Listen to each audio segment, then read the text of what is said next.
Prezados irmãos, a paz do Senhor, nesse vídeo nós vamos para o comentário da quarta lição que vamos estudar nesse domingo, que tem como título O Espírito que nos guia para além fronteiras.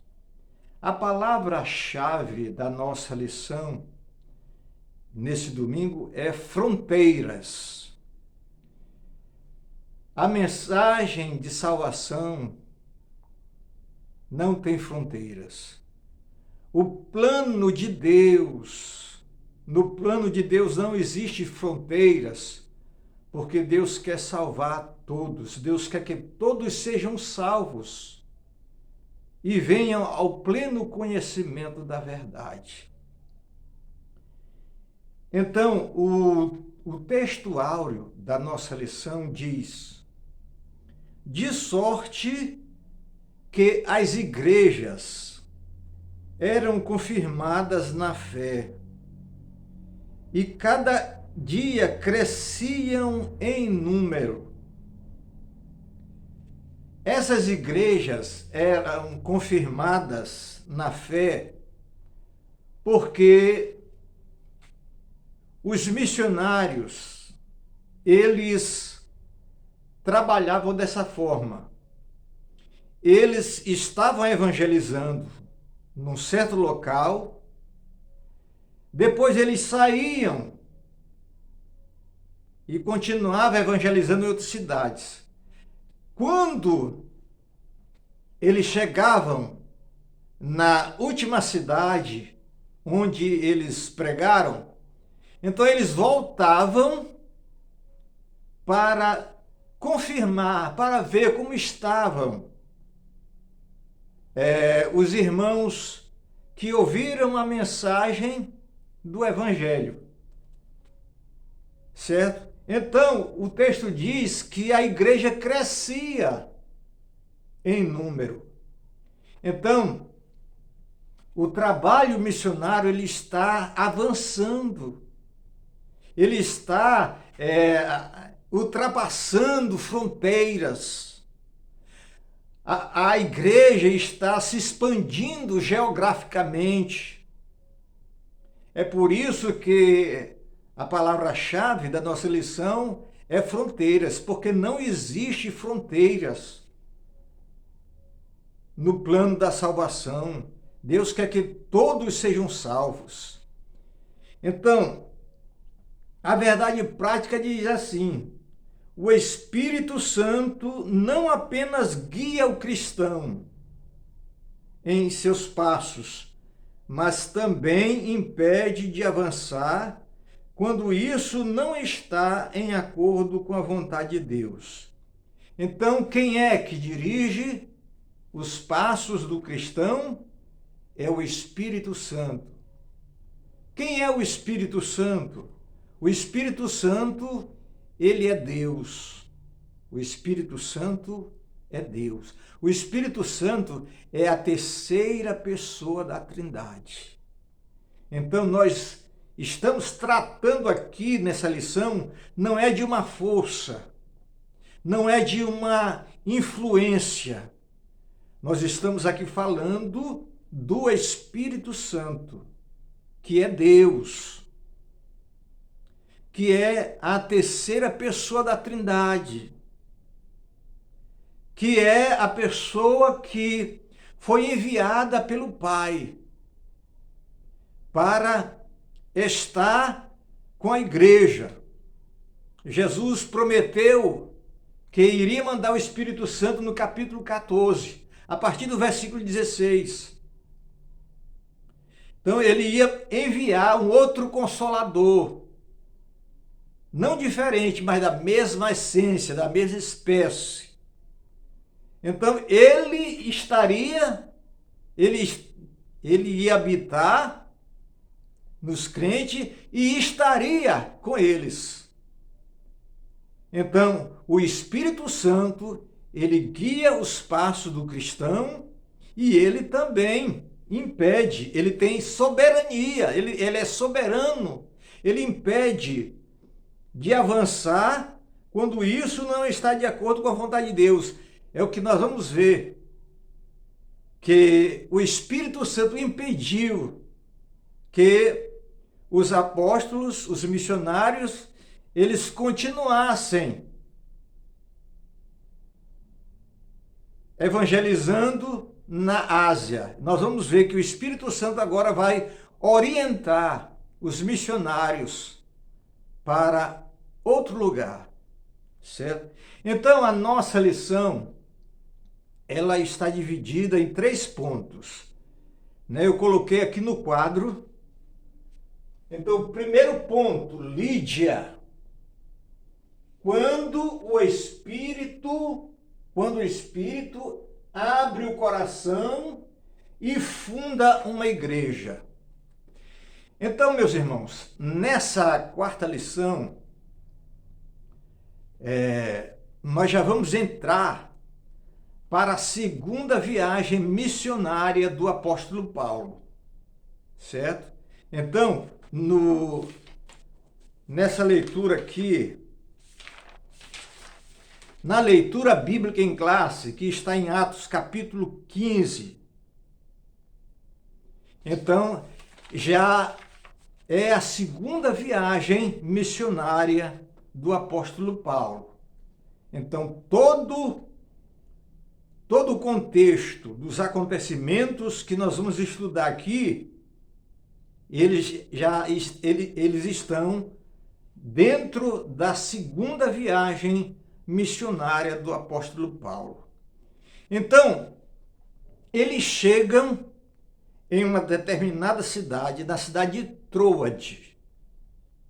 Paulo ali tem um sonho, e nesse sonho ele vê um cidadão, um varão da Macedônia, que ele diz: passa a Macedônia e ajuda-nos. Paulo entendeu pelo Espírito Santo que o Espírito estava dirigindo eles para ir para a Macedônia. Então, o que houve aqui? Houve, por parte do servo de Deus, um discernimento espiritual, sensibilidade espiritual. Eles entenderam, eles compreenderam a voz de Deus e perceberam que o Espírito Santo estava querendo mudar a rota deles, certo? Então, eles vão para a Macedônia. A Macedônia já é na Europa. Então, eles fizeram um grande trabalho de evangelização na Ásia Menor.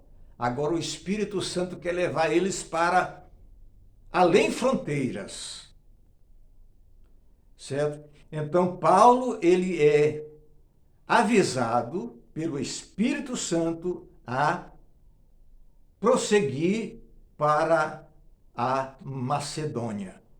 Então, é na Macedônia, já no continente europeu, que nós vamos ver a conversão de Lídia, uma moradora, ela era natural da cidade de Tiatira, uma empresária, uma mulher rica, uma empresária que trabalhava com um tecido muito caro, e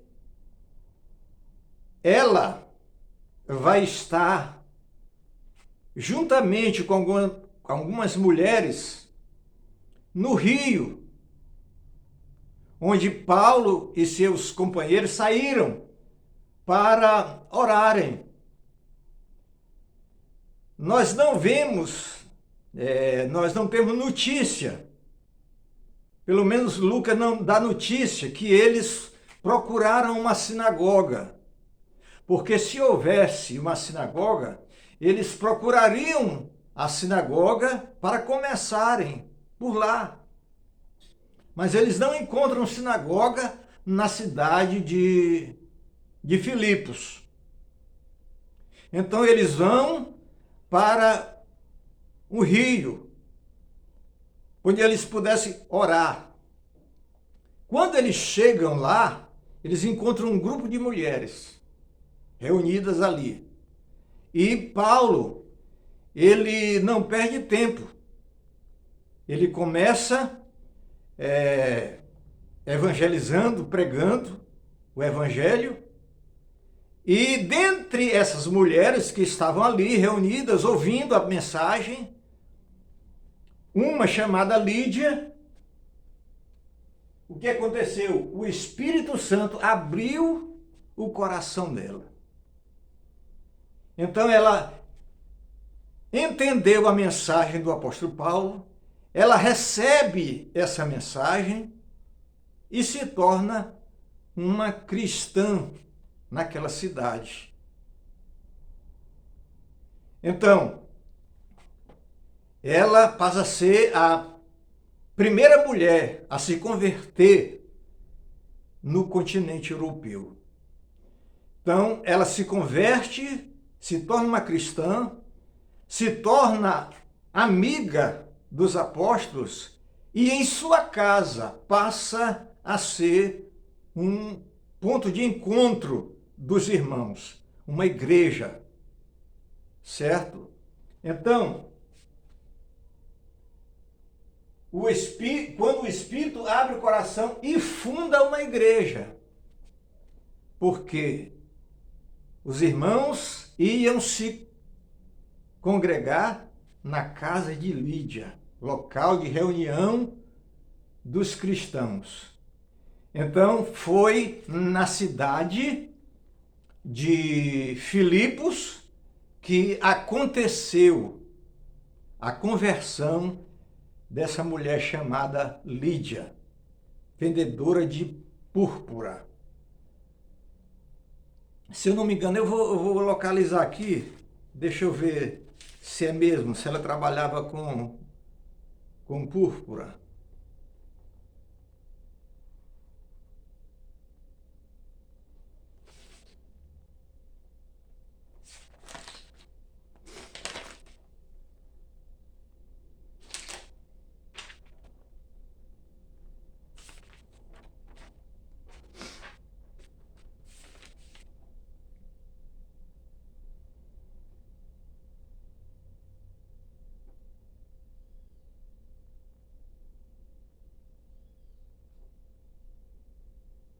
Exatamente. O comentador aqui, ele registra ela como sendo uma comerciante de púrpura, uma empresária, né? Trabalhava com púrpura e era originária da cidade de Tiatira, certo? Então, Lídia, ela recebe, ela crê. Quem faz essa obra maravilhosa de convencer o pecador é o Espírito Santo. É ele quem convence o pecador do seu pecado. Então, o Espírito Santo, ele abriu os olhos dessa comerciante de púrpura para ela entender, compreender a mensagem. E a partir daquele momento, a sua casa passa a ser um local de encontro dos cristãos. Paulo aqui já está no continente europeu, certo? A segunda parte da nossa lição é a libertação da jovem possessa. A libertação da jovem possessa. Então, esse episódio aconteceu também na cidade de Filipos, já no continente europeu. Então, essa jovem possessa, ela tinha um espírito de adivinhação. E diz o texto que, pelo fato dela ter esse espírito de adivinhação, isso dava muito lucro para os seus senhores. Ela era uma pobre escrava sendo explorada pelos seus senhores. Na verdade, era uma jovem explorada pelos seus senhores, por causa do um espírito maligno que ela tinha. E o que vai acontecer? Quando Paulo está anunciando o evangelho, pregando o evangelho nessa cidade, ela começa a dizer: esses homens que estão anunciando o caminho da salvação, esses são servos do Deus Altíssimo. Paulo, em nenhum momento, se ensoberbeceu, ficou querendo se vangloriar com aquilo. Então ela prosseguiu fazendo isso por muitos dias. E Paulo, pelo Espírito, ele entendeu que aquilo não era normal. Ele teve discernimento espiritual para ver que essa jovem possessa, ela tinha um espírito maligno. Então Paulo ali repreende que o espírito imundo sai dela. E naquele momento ela é liberta. Ela é liberta. Então, é aqui que Paulo vai sofrer também oposição espiritual, por causa da libertação dessa jovem possessa. Certo? Por quê? Porque os seus senhores haviam perdido a garantia do seu lucro. O que é que acontece? Eles levam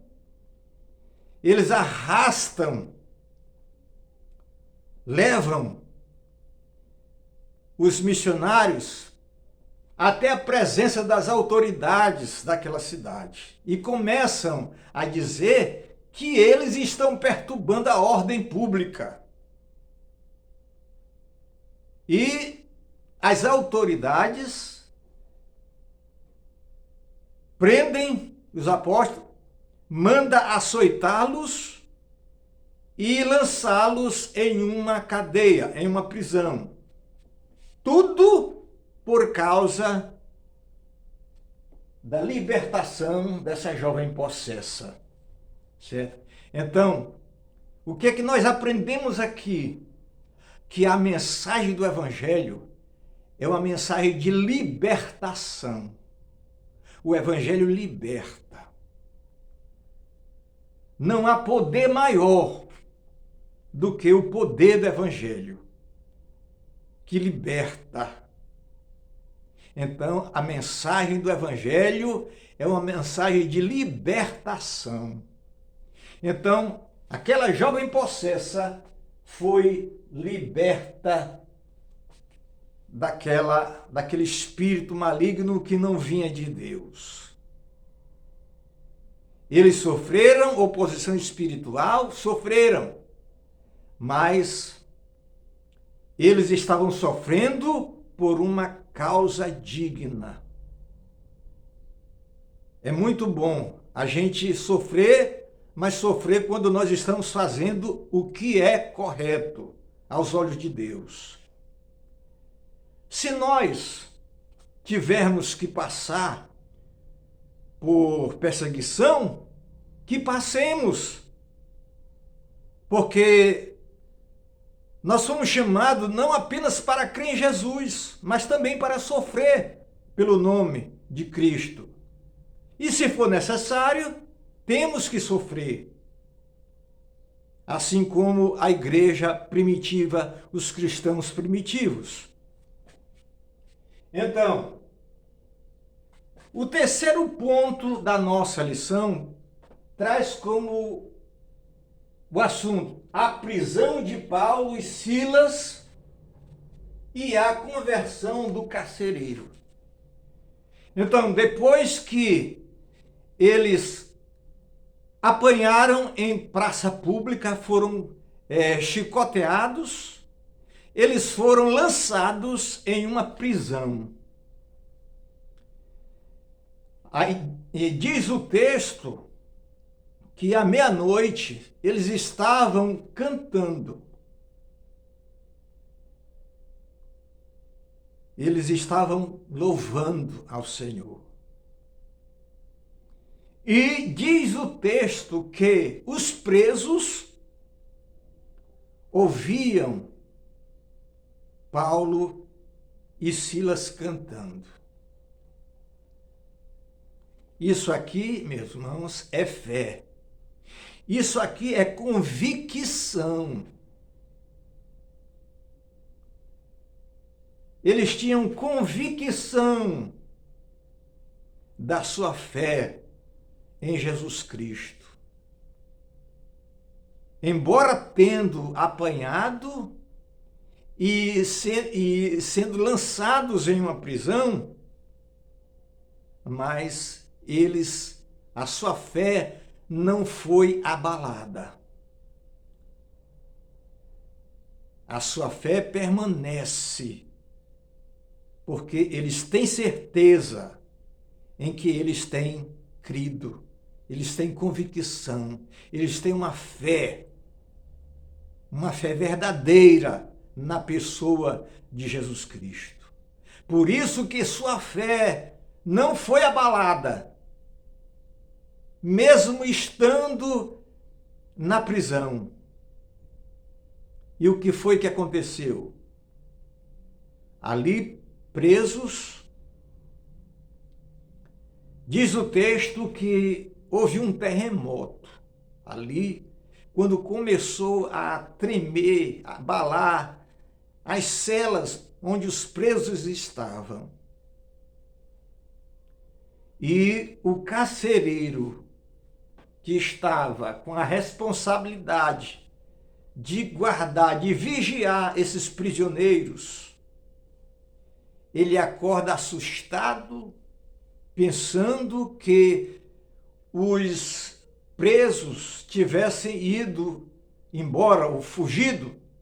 Então ele toma uma atitude, porque ele sabe que ele pode ser penalizado, porque não vigiou direito, não guardou direito aqueles presos que estavam sob a sua responsabilidade.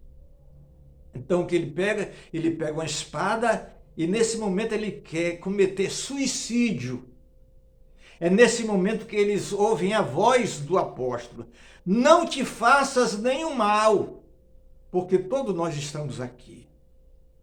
Diz o texto que aquele carcereiro, todo trêmulo, se ajoelha em frente aos missionários e faz a seguinte pergunta.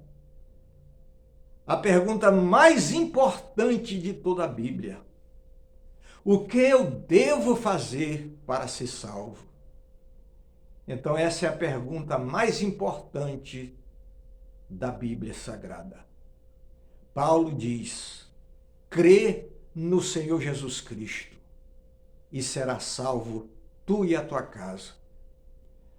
O carcereiro, ele creu. O carcereiro também teve os seus olhos abertos. O Espírito Santo trabalhou na conversão do carcereiro. Ele se converteu juntamente com toda a sua casa. Mesmo naquela situação de onde eles estavam, açoitados e presos, mas nós vemos o poder de Deus trabalhando, agindo. Não importa as circunstâncias. O Evangelho não tem fronteiras. Então, o que aconteceu? A conversão do carcereiro com toda a sua casa. Então, meus queridos irmãos, esse foi o comentário da nossa lição para esse domingo, né? Que tem como título: o Espírito que nos guia para além das fronteiras. E quando o Espírito Santo guia um cristão para uma determinada obra, pode ter certeza que ele vai ser bem-sucedido. Deus cuidará dele. Deus ajudará ele. O que nós aprendemos aqui nessa lição é que o Espírito Santo é quem guia os nossos passos. Sem a ajuda do Espírito Santo é impossível. O Espírito Santo está com a igreja para dirigir a igreja, para ensinar a igreja, para revelar a igreja. E o Espírito Santo que nos ajuda a testemunhar com ousadia a mensagem do Evangelho. Então, esse foi o nosso comentário desta quarta lição. Que Deus em Cristo nos abençoe.